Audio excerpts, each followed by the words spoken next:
On the 11th of June, 1944, 5 days after the beaches of Normandy ran red with the blood of thousands, a 29-year-old American officer stood at the edge of an open field and gave an order that military doctrine had declared obsolete 25 years earlier.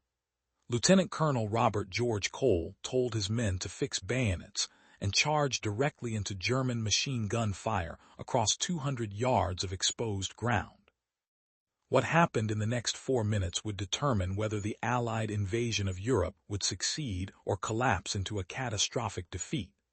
This is the story of the moment when modern warfare forgot its own rules, when one man's impossible decision saved thousands of lives, and when the 19th century returned to claim its final, terrible victory on a blood-soaked French farm. The hedgerows of Normandy were nothing like the maps suggested.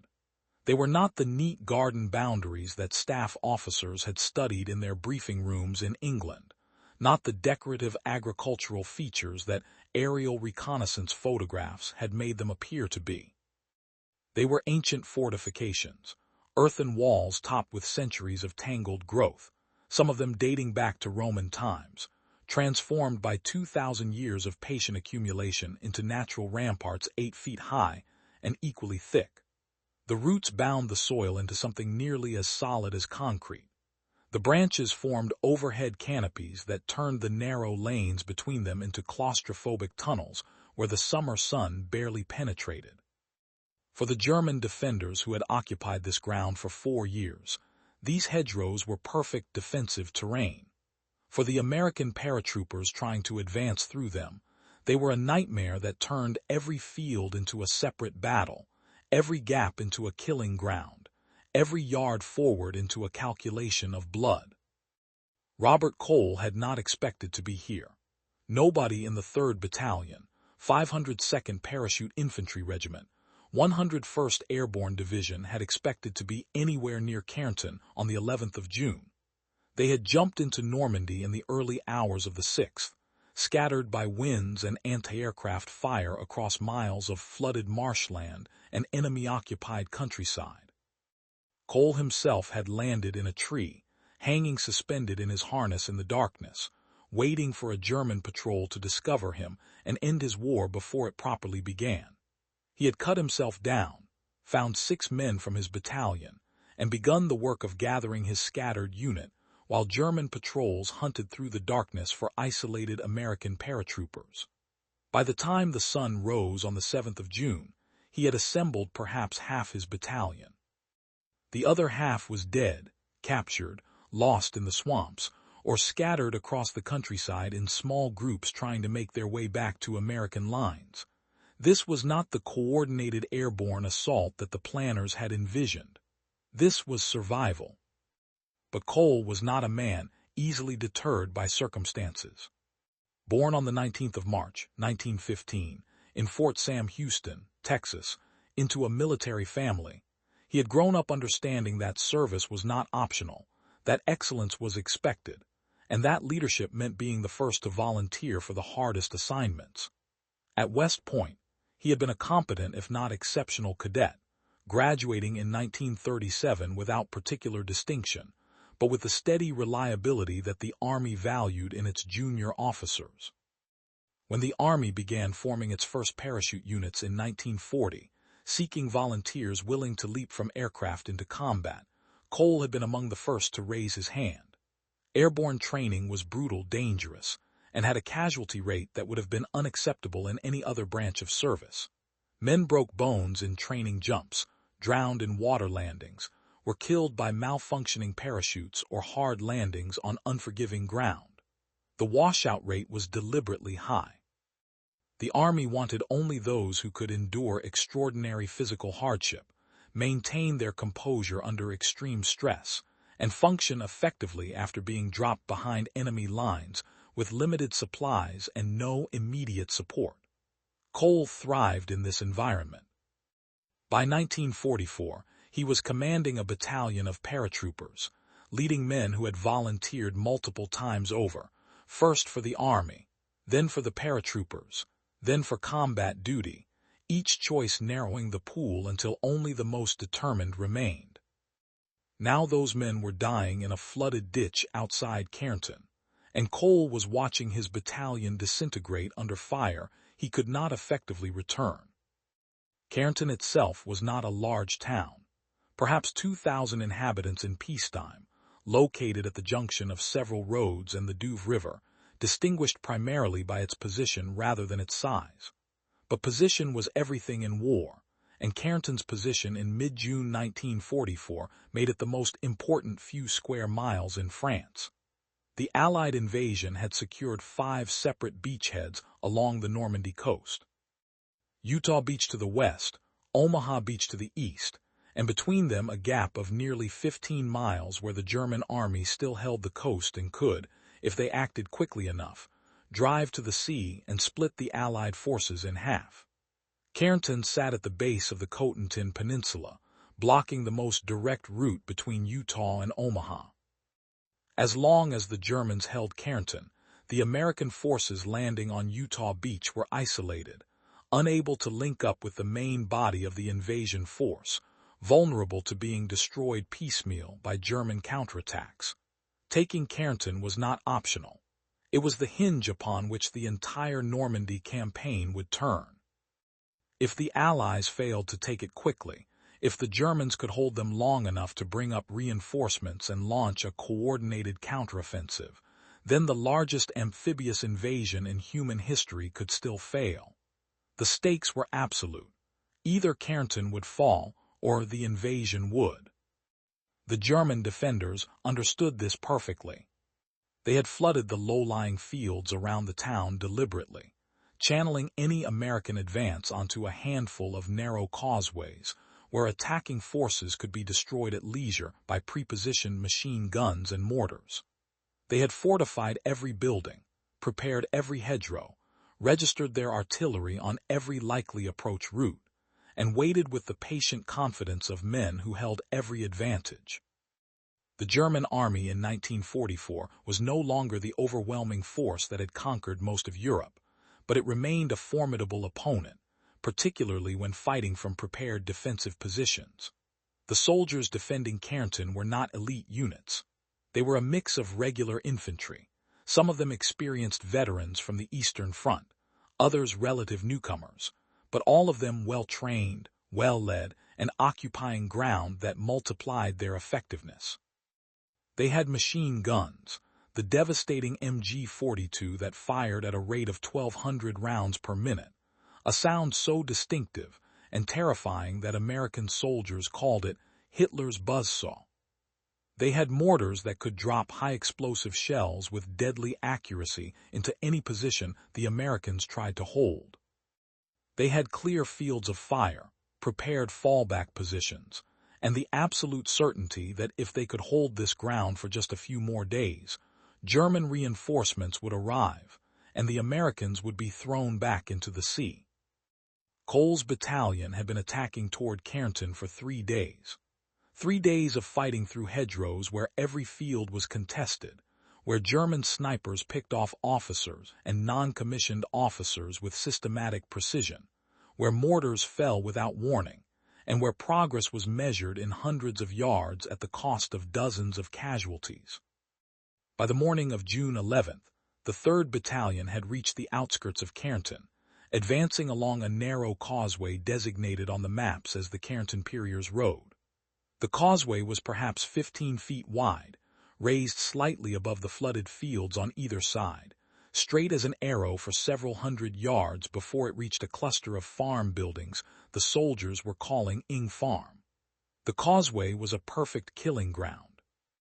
Any force trying to advance along it would be completely exposed, unable to maneuver left or right because of the flooded fields, forced to move directly into the teeth of whatever defenses the Germans had prepared.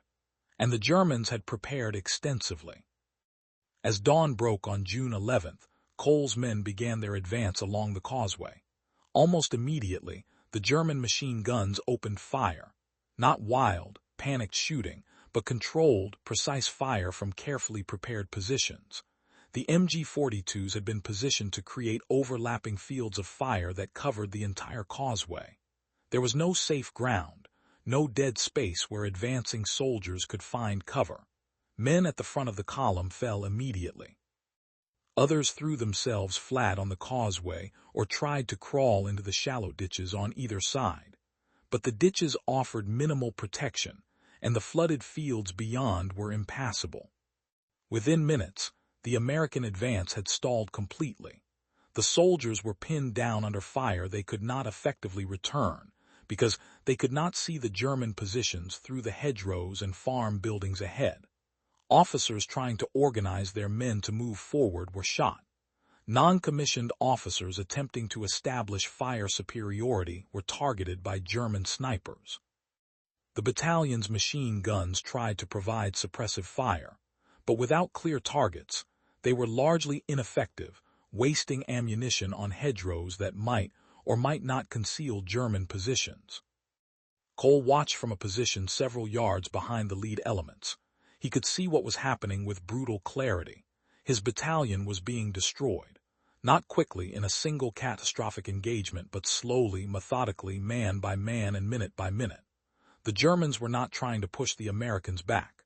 They did not need to. They simply needed to keep them pinned down on that causeway, keep the machine guns firing, keep the mortars falling, and let attrition do its work. Cole's men had limited ammunition. They had already been fighting for 5 days with minimal resupply. Every magazine they expended trying to suppress the German positions was one they could not replace. The wounded could not be evacuated effectively because any movement drew immediate fire. The psychological effect of being under sustained machine gun fire without the ability to effectively fight back was devastating. Cole could see it in the faces of his men. They were paratroopers, volunteers, among the best soldiers in the American Army. But no amount of training prepared men for the reality of lying exposed under fire they could not return, watching their friends die, knowing that every minute they remained in this position made survival less likely. He called for artillery support. American artillery was one of the few clear advantages the Allies possessed. The gunners were well-trained, experienced, and had developed techniques for delivering rapid, accurate fire in support of infantry advances. Within minutes of Cole's request, shells began falling on the German positions around Ing Farm. The explosions were enormous, sending columns of earth and smoke hundreds of feet into the air, the concussion waves powerful enough to be felt on the causeway where Cole's men lay pinned. For several minutes, the German fire slackened as the defenders took cover from the bombardment. Cole saw his opportunity. He ordered his men forward, hoping to use the suppression provided by the artillery to close the distance to the German positions before they could recover and resume firing. The men rose and began to move, running in short bursts, trying to cover the open ground while the artillery shells continued to fall ahead of them. But artillery could suppress defenders. It could not destroy them. The German positions were too well prepared, too deeply dug in. As soon as the artillery barrage lifted, as it had to once the American soldiers got close enough that there was a risk of friendly fire, the German machine guns opened up again. The advancing Americans were caught in the open, halfway across the exposed ground, with no cover and nowhere to go. Men fell in groups. Others threw themselves flat again, desperately trying to find any depression in the ground that might offer protection. Some tried to crawl forward. Others tried to crawl back. The confusion was total. The casualties were mounting, and Cole realized with absolute certainty that if his battalion remained pinned on that causeway, within the hour they would cease to exist as an effective fighting force. Military doctrine in 1944 was absolutely clear on what to do in this situation. You did not charge prepared machine gun positions with infantry. That was a tactic from the First World War, from the era of mass infantry assaults across no man's land, and the First World War had demonstrated with horrible clarity that such tactics resulted in slaughter on an industrial scale. Modern infantry warfare in 1944 relied on combined arms tactics, artillery to suppress, tanks to provide mobile firepower and protection, infantry to occupy ground once it had been cleared. You did not send men armed with rifles and bayonets charging across open ground into machine gun fire. That was suicide. That was what ignorant generals had ordered in 1914 through 1918, resulting in entire battalions being annihilated in minutes, losing more men in a day than previous centuries of warfare had lost in entire campaigns. The bayonet charge was obsolete, a relic of an earlier age, something that belonged in museums and history books, not on modern battlefields. Every officer in the American Army knew this. It was taught at West Point, emphasized in training, embedded in doctrine. You did not charge machine guns. Cole understood all of this. He had studied military history. He knew what had happened at the Somme, at Verdun, at Passchendaele. He knew that ordering a bayonet charge across open ground into prepared defensive positions was almost certainly going to result in catastrophic casualties. But he also knew that every alternative was worse. If his battalion stayed pinned on the causeway, the Germans would destroy them completely. If they tried to withdraw, they would be cut to pieces as they retreated across the same open ground. If they stayed in place and waited for reinforcements or additional artillery support, they would run out of ammunition, the wounded would die from lack of medical attention, and the psychological collapse that came from being under sustained fire would shatter unit cohesion. There were no good options. There were only bad options and worse options. And sometimes leadership meant choosing the bad option, because all the alternatives were worse. He made his decision. "Fix bayonets," he ordered. The command passed down the line in whispers and urgent gestures. Men lying flat on the causeway, hugging the ground as machine gun rounds cracked overhead, reached for the long knives attached to their webbing and fitted them to the ends of their rifles. Some looked at their officers with expressions that were equal parts confusion and horror. Bayonets, here, now, against machine guns. But the order was clear, and these were soldiers who had been trained to follow orders even when those orders seemed insane. Hands that had been shaking from fear and adrenaline steadied slightly as they fixed bayonets, the familiar mechanical action providing a momentary anchor of routine in the chaos. The bayonets themselves were anachronistic weapons, designed for an era of warfare that was supposed to have ended. They were 17 inches of steel, sharp enough to punch through a human body, heavy enough to serve as a knife in hand-to-hand combat, and utterly useless against machine guns firing from 300 yards away. But they were also a symbol, a statement of intent that was impossible to misunderstand. Fix bayonets meant one thing: you were about to get close enough to the enemy to use them.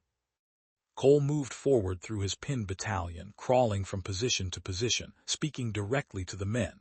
His voice was calm, almost conversational, despite the machine gun fire that continued to crack over their heads. He told them what they were going to do. They were going to stand up. They were going to charge across the open ground toward the German positions at Ing Farm. They were going to move fast, and they were going to keep moving no matter what happened. Some men would fall. That was certain. But if they moved fast enough, if enough of them reached the German positions, they could overwhelm the defenders in close combat before the machine guns could kill them all. It was simple mathematics, brutal and horrible, but simple. The Germans had a limited number of machine guns. Each machine gun could kill a limited number of men per minute. If enough Americans charged at once, moving fast enough, some would survive long enough to reach the German positions. And once they reached those positions, the battle would come down to close-quarters combat where American numbers and aggression would prevail. It was not a sophisticated plan. It was barely a plan at all. It was a calculated gamble that traded certain casualties for a chance at breaking the stalemate. But Cole sold it with quiet confidence, making eye contact with his men, speaking to them not as a distant commander issuing orders from safety, but as a leader who would be in front, who would take the same risks he was asking them to take. Some of the men nodded, accepting what was being asked of them. Others looked sick, their faces pale, but they did not refuse. Paratroopers did not refuse. Cole moved to the front of the formation. This was not something he could order from behind. This was not something any officer could ask his men to do unless he was willing to do it first. He checked his own rifle, felt the unfamiliar weight of the bayonet attached to its end, took several deep breaths to steady himself, and prepared to do something that every instinct, every bit of training, every rational calculation told him was suicide. He stood up. The effect was electric. One moment the causeway was a scene of men huddled behind whatever minimal cover they could find, paralyzed by fear and uncertainty. The next moment, their commanding officer was standing upright in full view of the German machine guns, making himself the most obvious target on the battlefield. For a fraction of a second, nothing happened. The German gunners, shocked by the sight of an American officer standing calmly in the open, hesitated. Then the machine guns found him. Bullets cracking past close enough that he could feel the displacement of air, kicking up dirt at his feet, passing so close to his head that men lying nearby were certain they had seen him hit. But Cole did not fall. He began to walk forward, not running, not crouching, simply walking toward the German positions as if he were on a parade ground rather than under fire from multiple machine guns. His hands held his rifle at port arms, the bayonet pointing forward, his posture erect, his pace steady. He did not shout. He did not wave his arms or make dramatic gestures. He simply walked forward into the fire, providing by his example the only kind of leadership that mattered in that moment. For several seconds his men watched in frozen astonishment. Then, in ones and twos and small groups, they began to rise. If their colonel could stand up and walk toward the German guns, then they could too. If he was willing to take that risk, then they could not remain on the ground while he advanced alone. The paratroopers stood, fixed their eyes on Cole's back, and began to move forward. Not all of them. Some remained frozen, unable to overcome the primal instinct to stay low under fire. But enough stood, enough began to move, and as the movement began, momentum built. More men rose, the charge began to take form and substance. Cole broke into a run, and 300 men ran with him. The German machine gunners, presented suddenly with a mass of screaming Americans charging directly at their positions, reacted exactly as their training dictated. They opened fire with everything they had. The MG-42s reached their maximum rate of fire, 1,200 rounds per minute, the sound of them merging into a single continuous roar that seemed to physically press against the charging Americans. Mortars began falling among the advancing men, high-explosive rounds that killed in groups, shrapnel scything through the ranks. The Germans had prepared for many contingencies, but not for this, not for a massed bayonet charge in 1944. It was too insane, too obsolete, too contrary to everything modern warfare had taught. But insane or not, it was happening, and the German defenders had perhaps 30 seconds to stop it before the Americans reached their positions. Men fell, not one or two, but dozens. The machine gun fire was too heavy, the range too close for even rapid movement to provide much protection. Americans who had survived the jump into Normandy, who had fought for 5 days through the hedgerows, who had endured everything the German army had thrown at them, fell in the last 100 yards before Ing Farm.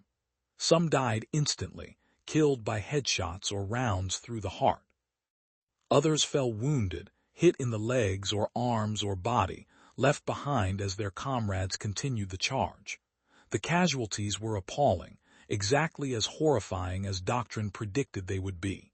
For every 5 men who started the charge, 2 fell before reaching the German positions, but 3 kept running.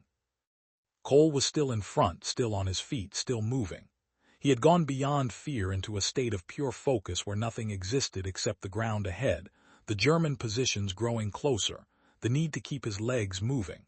Bullets passed so close he could hear them, a sound like angry wasps, supersonic cracks that meant the round had passed within inches. One tugged at his uniform, tearing fabric without touching skin. Another hit his rifle, the impact jarring his hands, but the weapon remained functional and he kept running.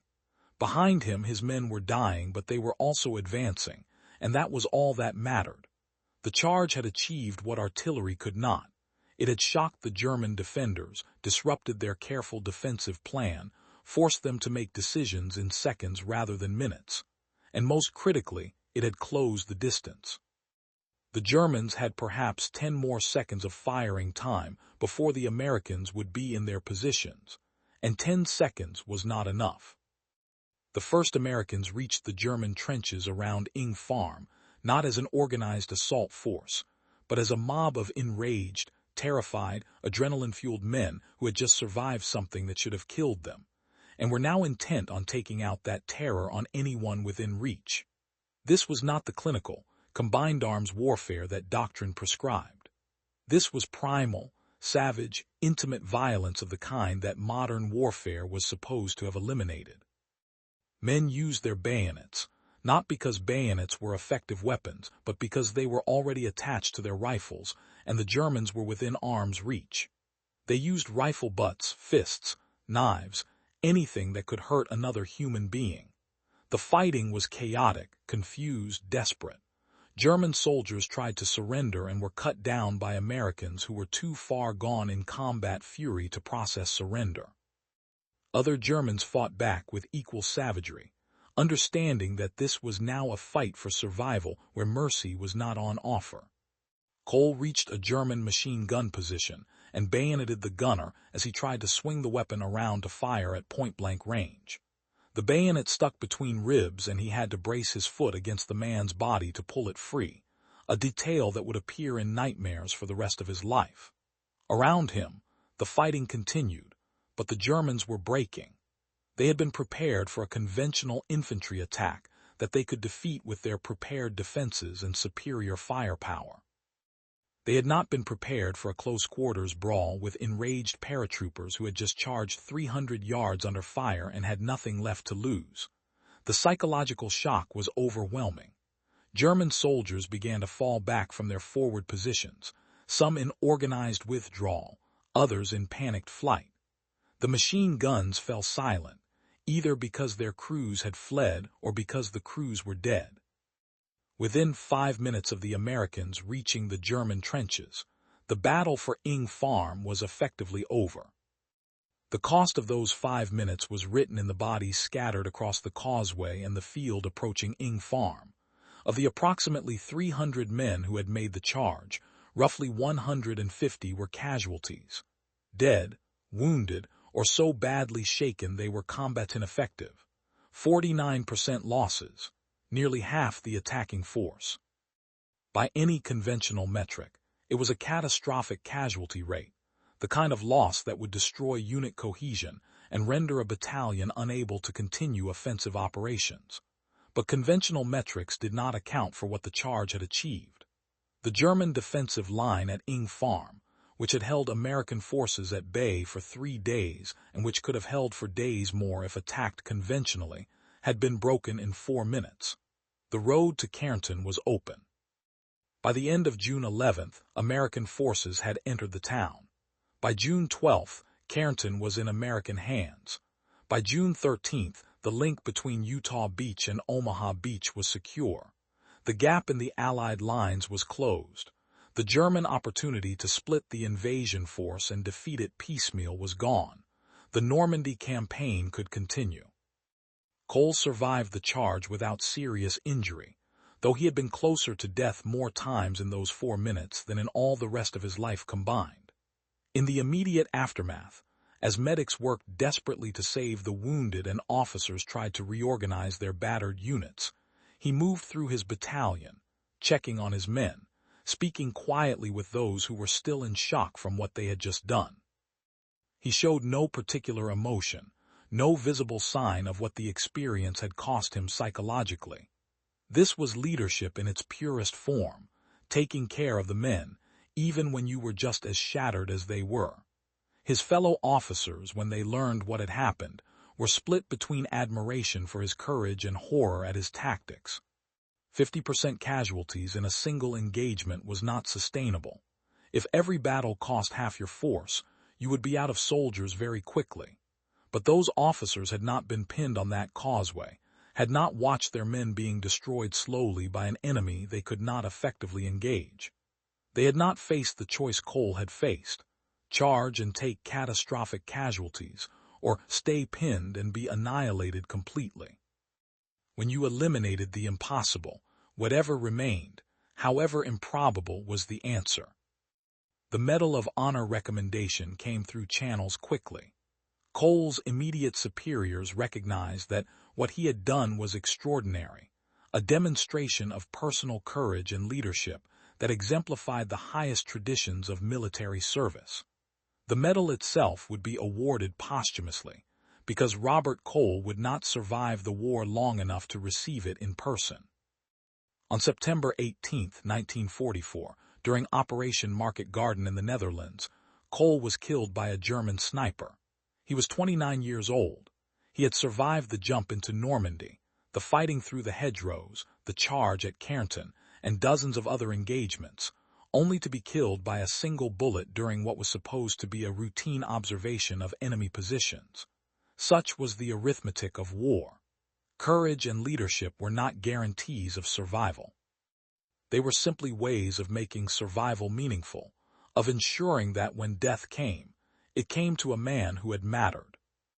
The charge at Carentan became legend almost immediately, passed along through the 101st Airborne Division, then through the broader army, then into the history books. It was taught at West Point as an example of leadership under impossible circumstances. It was analyzed by military historians who tried to extract lessons that could be applied in future conflicts. Some saw it as a validation of aggressive leadership, of the importance of officers leading from the front. Others saw it as a cautionary tale about the costs of such leadership, the way that individual acts of courage could produce strategic success, but at a price in human lives that should not be romanticized. Both interpretations were correct. War is not simple. Heroism is not clean. What Cole did at Carentan was both magnificent and terrible, both necessary and tragic, both an example to be studied and a horror to be mourned. The men who survived the charge carried it with them for the rest of their lives. Some spoke about it freely, proud of what they had done, viewing it as the defining moment of their military service. Others refused to discuss it, the memories too painful, the cost too high, the randomness of who lived and who died too difficult to reconcile with any narrative of meaning or justice. In their nightmares, they ran that charge again and again, watched friends fall, felt bullets pass close enough to touch, lived and relived those 4 minutes that seemed to stretch into eternity. For them, the charge at Carentan was not history or legend. It was trauma, encoded into their nervous systems, replayed whenever stress or fear or memory triggered the old pathways. They had done something extraordinary, something that military doctrine said was impossible, and they had paid for it in ways that medals and commendations could not acknowledge. The strategic importance of Carentan, and by extension of Cole's charge, cannot be overstated. The entire Allied plan for the invasion of Europe depended on establishing a continuous beachhead, bringing in reinforcements and supplies faster than the Germans could bring in theirs, and then using that accumulation of force to break out of Normandy and drive across France toward Germany. If the Germans had been able to hold Carentan for even a few more days, if they had been able to keep the Allied beachheads separated long enough to bring up armored divisions and launch a coordinated counterattack, the entire invasion could have been defeated. The margin between success and failure in Normandy was thinner than most people realize. The Allies had overwhelming material superiority, but that superiority needed time to be brought to bear. In the immediate aftermath of the invasion, when the beachheads were still fragile and the supply lines were still being established, the Germans had a window of opportunity to defeat the invasion before Allied strength became overwhelming. Carentan was the key to closing that window, and Cole's charge at Ing Farm was the key to taking Carentan when it needed to be taken, not days or weeks later but immediately. Military historians continue to debate whether Cole's decision was brilliant or reckless, whether the casualties were acceptable given the strategic necessity, or whether a more patient approach could have achieved the same result at lower cost. These debates are academic. They take place in classrooms and journals, in circumstances where all the facts are known, where the outcome is certain, where the pressure and fear and confusion of combat are absent. Cole made his decision in the moment, with incomplete information, under fire, knowing that inaction was not an option, and that every alternative carried its own costs. He chose the option that he believed gave his men and his mission the best chance of success. He led from the front because that was the only way to ask men to do something so dangerous. He survived, his battalion took its objective, the strategic situation was secured, and he paid with his life 3 months later in a different battle in a different country. Whether his decision at Carentan was the right one is less important than the fact that it was his decision to make, his burden to carry, and his legacy to leave. The bayonet charge as a military tactic did not return to favor after Carentan. Doctrine remained unchanged. Infantry continued to rely on combined arms, on artillery and armor and air support, on the application of overwhelming firepower rather than cold steel. What happened at Ing Farm remained an outlier, a unique moment when circumstances and necessity and one man's decision created conditions for something that should not have worked but did. It was not replicable. It was not scalable. It was not a model for future operations. It was simply what happened when a specific group of men, led by a specific officer, faced a specific problem and solved it in the only way that was available to them at that moment. The farm buildings at Ing Farm were largely destroyed during the fighting. The causeway remained, though it was widened and improved after the war as part of the general reconstruction of Normandy's infrastructure. The hedgerows were gradually removed as French agriculture modernized, the ancient earthworks finally yielding to tractors and modern farming methods. The battlefield itself became farmland again, the blood washed away by rain, the shell holes filled in, the evidence of what had happened erased by time and nature.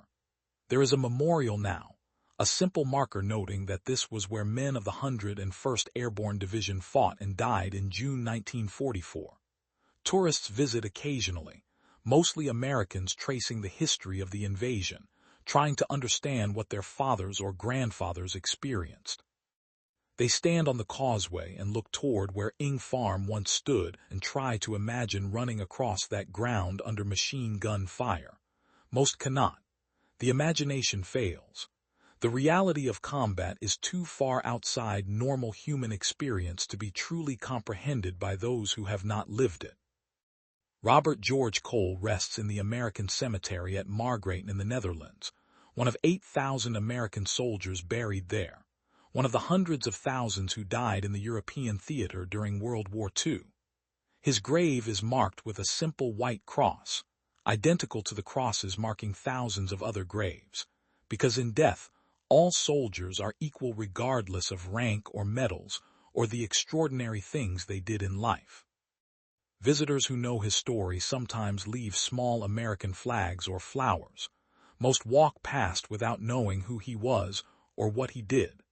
This is appropriate. Cole did not charge the German positions at Ing Farm for glory or recognition. He did it because his men were dying, and he saw a way to save at least some of them, and because he was the kind of officer who would never ask his men to do something he would not do himself. That choice, made in an instant on a June morning in 1944, defined his life and ended it 3 months later. But it also helped ensure that the invasion of Europe succeeded, that Nazi Germany was defeated, and that the world that emerged from the war was different from the world that had entered it. The question that haunts anyone who studies this story is whether you could do what Cole did. Not whether you could charge machine guns, though that is part of it, but whether you could make the decision to order men into something you knew would kill many of them, and then lead them yourself to ensure they followed. Leadership is often discussed in abstract terms, as a set of skills or qualities that can be learned and practiced. But leadership at Carentan was concrete and bloody, and required a willingness to accept moral weight that would never fully lift. Cole knew when he gave the order to fix bayonets that he was choosing who would live and who would die. He knew some of the men standing next to him would be dead in 5 minutes. He knew their families would receive telegrams, their girlfriends would cry, their mothers would never fully recover. He knew all this, and he gave the order anyway because the alternative was worse. That is the reality of command in combat. That is the burden that officers carry. And that is why men like Robert Cole, who carry that burden with courage and competence and humanity, deserve to be remembered. The charge at Carentan matters now, 80 years later, not because it was typical or representative of how World War II was fought. It was neither.